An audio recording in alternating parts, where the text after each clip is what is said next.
সপ্তাহের মাঝখানে শ্রেষ্ঠ দিন জুমার দিন এবং বছরের মাঝে সর্বশ্রেষ্ঠ মাস রমাদান মাস। এই মাসের দুটি স্পেশাল মর্যাদা আজকের এই দিবসের। কিন্তু সম্মানিত উপস্থিতি, আমরা ছোট থেকে দেখে আসছি আজকে অনেক মানুষ বলে থাকে রমজান মাসের শেষ জুমাকে বলে জুমাতুল বিদা।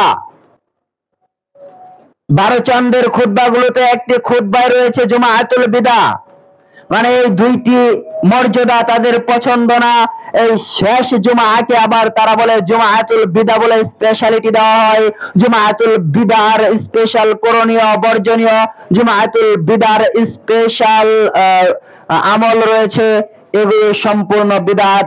কেননা বিশ্বনবী সাল্লাল্লাহু আলাইহি ওয়াসাল্লাম থেকে জুমাতুল বিদআ এই শব্দটি প্রমাণিত নয়, অতএব এই শব্দটি একটি বিদআতি শব্দ।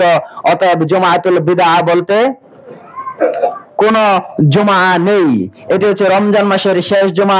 রমজান মাস মানে হচ্ছে এটি মর্যাদা সম্পন্ন মাস এবং জুমার দিন মানে এটি মর্যাদা সম্পন্ন দিন। জুমাতুল বিদা বলে এখানে অতিরঞ্জন করার কোনো প্রয়োজন নেই। অনেকে বলে জুমাতুল বিদার নাকি ফায়দার নামাজ রয়েছে, অনেক ফায়দার আমল রয়েছে।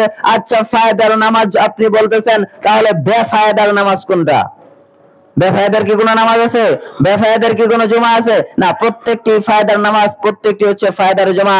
অতএব জুমাতুল বিদা বলে এখানে অতিরঞ্জন করার কোনো বিষয় নেই। সম্মানিত উপস্থিতি, এটি রমজান মাস শ্রেষ্ঠ মাস, এটি হচ্ছে জুমার দিন শ্রেষ্ঠ দিন।